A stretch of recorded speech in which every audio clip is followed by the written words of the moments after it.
Photo কাছে দিই। চলো চলো চলো চলো, কি করে এলে যাবে? এখন এত কথা বলার সময় নাই, আমাদের দত্তদের বাড়ি যেতে হবে, চলো। এপিসোডের শুরুতে আমাদের দত্তবাড়িতে দেখানো হয় সেখানে পুলিশ নীলুকে অ্যারেস্ট করতে গিয়েছিল কাসাইকে কিডন্যাপ করার অপরাধে। সেখানে ইনকা ঝাঁপিকে বলে, এবার তুমি হেরে গেলে, নীলুর জায়গা হবে এবার জেলে। ঝাঁপি ইনকাকে বলে, তোকে তো আমি পরে দেখে নিচ্ছি, কিন্তু আমি প্রমিস করছি পুলিশ কিছুতেই নীলুদাকে নিয়ে যেতে পারবে না। এরপর ঝাঁপি সেখান থেকে বেরিয়ে যায়, আর সেটা দীপ খেয়াল করে। পরবর্তীতে সে তার মাকে ফোন করে কাসাইয়ের ঘরের সামনে পাহারা থাকতে বলে এবং অজয়কে বাড়ির দিকে যেতে বলে ঝাঁপিকে ফলো করে। এরপর দীপ মনে মনে বলে, এবার দেখি ঝাঁপি তুই কি করে নীলুকে বাঁচাস। পরের সিনে আমরা অজান্তাকে দেখতে পাই। সে চূর্ণিকে ডেকে বলে, দীপ ফোন করে বলল ঝাঁপি আসছে, আমাদেরকে কাছায়ের করে পাহারা দিতে হবে, যাতে সে কিছুতেই কাছাকে নিয়ে যেতে না পারে। অন্যদিকে ঝাঁপি বাড়ির ভেতরে ছুটে আসে এবং একটা হাতুড়ি তুলে নেয়। এরপর সে উপরে যেতে যাবে, তখন তার সামনে চূর্ণি এসে বাধা হয়ে দাঁড়ায় এবং তাকে নিষেধ করে কাছায়ের ঘরের দিকে যেতে। কিন্তু ঝাঁপি বলে সে আজ কারো বাধা মানবে না, সে যে করেই হোক কাছাইকে ঘর থেকে বের করে আনবে। এরপর ঝাঁপি চূর্ণিকে ধাক্কা দিয়ে সরিয়ে কাছাইয়ের ঘরের সামনে চলে যায়। কিন্তু সেখানে কাছাইয়ের দরজা আঁকড়ে দাঁড়িয়ে পড়ে অজন্তা এবং সে ঝাঁপিকে বলে সে কিছুতেই তাকে ভেতরে যেতে দেবে না। ঝাঁপি বলে, তুমিও খুব ভালো করে জানো আমার তার যদি কেটে যায় আমি ঠিক কি করতে পারি, তুমি সামনে থেকে সরে যাও। অজন্তা বলে, ভেতরে যেতে হলে তোকে আমার ডেড বডির উপর দিয়ে যেতে হবে। ঝাঁপে বলে, ঠিক আছে, তাহলে আমি আমার নিজের রাস্তা নিজেই করে নিচ্ছি। এই বলে সে হাতুড়ি দিয়ে অজন্তার মাথার দিকে একটা বাড়ি মারার চেষ্টা করে। তখন অজন্তা নিচে বসে পড়ে এবং ঝাঁপি তালা ভেঙে ভেতরে ঢুকে যায়। পরবর্তীতে ঝাঁপি কাছের কাছে যায় এবং তাকে বলে নীলুদাকে পুলিশে নিয়ে যাচ্ছে, তোমাকে এক্ষুনি যেতে হবে তাদের সব সত্যি বলার জন্য। এরপর কাসাই বেরোতে যাবে, তখন তার মা এসে তাকে আটকে দেয় এবং বলে, তুই যদি আজকে যাস তাহলে আমার মরা মুখ দেখবে। কাসাই বলে, আর আজকে যদি আমি না যাই তাহলে তুমি আমার মরা মুখ দেখবে।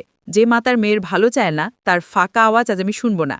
এরপর কাসাই ঝাঁপির সাথে বেরোতে যাবে, তখন সেখানে চুন্নি এবং অজয় এসে দরজা আটকে দাঁড়ায় এবং অজয় বলতে থাকে তারা কিছুতেই ঝাঁপি এবং কাছাকে এখান থেকে বের হতে দেবে না। কিন্তু ঝাঁপি তার হাতে থাকা হাতুড়িটা দিয়ে সবাইকে ভয় দেখে সেখান থেকে নিয়ে বেরিয়ে যায়। পরের সিনে আমরা দত্তবাড়ির রাস্তার দৃশ্য দেখতে পাই। সেখানে নীলুর ভাই পুলিশকে অনুরোধ করছে যাতে নীলুকে ধরে না নিয়ে যায় এবং নীলুর মা কান্নাকাটি করে লোকজনদের ডাকাডাকি করতে থাকে যাতে সাহায্য করে, কিন্তু কোনো লোকজন এগিয়ে আসে না। তখন কাছের বাবা বলে, লোকজন খুব ভালো করেই জানে আমাদের দুই পরিবারের মধ্যে ঝগড়া, তাই তারা এইসবের মধ্যে জড়াবে না। এরপর নীলুর ভাই সরকার বাড়ির সবাইকে উদ্দেশ্য করে বলে, আমার ভাইকে যদি এখান থেকে নিয়ে যায় তাহলে আমি পুরো সরকার বাড়ি আজকে শেষ করে দেব, জ্বালিয়ে দেব সবকিছু।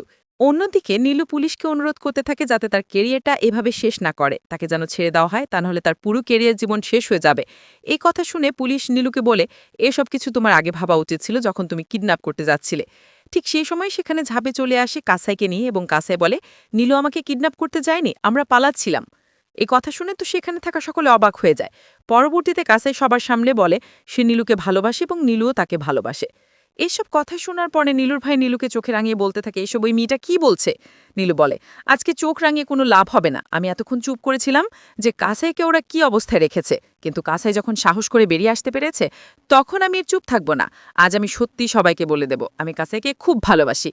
এরপর কাসাই বলে, আমরা আগেই জানতাম আমাদের দুই পরিবার কখনোই সম্পর্ক মেনে নেবে না, তাই আমরা পালাচ্ছিলাম।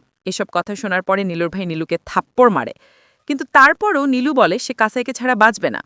অন্যদিকে অফিসারকে বলে, নিজের মুখেই তো শুনলেন সবকিছু, ওরা দুজন দুজনকে ভালোবাসে, এখন নীলুদাকে ছেড়ে দিন। তখন অফিসার বলে, আমি কাকে ধরবো কাকে ছাড়বো সেটা আমার ব্যাপার, কেস যখন দিয়েছি তখন ওকে থানায় নিয়ে যাবই।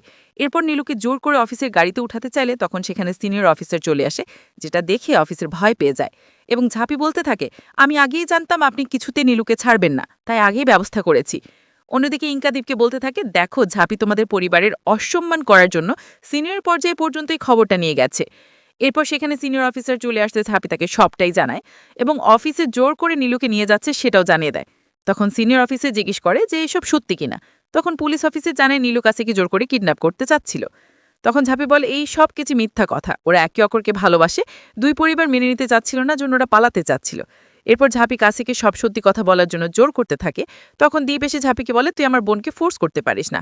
এরপর সে অফিসের সাথে কথা বলতে গেলে অফিসে জানায় সে শুধুমাত্র কাছের মুখ থেকে সব সত্যিটা শুনবে। পরবর্তীতে সিনিয়র অফিসার কাছেকে সব সত্যি কথা বলার জন্য বলে, তখন কাসাই কিছুটা সাহস নিয়ে সব সত্যি কথা অফিসারের সামনে বলে। অফিসারকে জানায় সে নীলুকে ভালোবাসে, কিন্তু দুই পরিবার মেনে নেবে না জন্য তারা পালাচ্ছিল। শেষ সিনে অফিসের 2 পুলিশকে 7 দিনের জন্য সাসপেন্ড করে তাদের কুকর্মের জন্য এবং কাছের পরিবারকে বলতে থাকে, আপনারা শিক্ষিত পরিবারের লোকজন হয়ে এরকম কাজ কি করে করতে পারেন? দুজনে ডাল ছেলে মেয়ে, তারা ভালোবেসেছে, কথা আপনারা তাদের পাশে থাকবেন তা নয়তো ঝামেলা করছেন। ওরা কোনো ক্রাইম করেনি, ক্রাইম যদি করে থাকেন তাহলে আপনারা করেছেন। অফিসারের মুখে এসব কথা শুনে সরকার বাড়ির ছেলেদের মাথা নিচু হয়ে যায়। তো দর্শক, এই ছিল আজকের আপডেট। প্রতিদিনের আপডেট সবার আগে পেতে আমাদের চ্যানেলটি এখনই সাবস্ক্রাইব করুন। ধন্যবাদ, দেখা হবে আগামী পর্বে।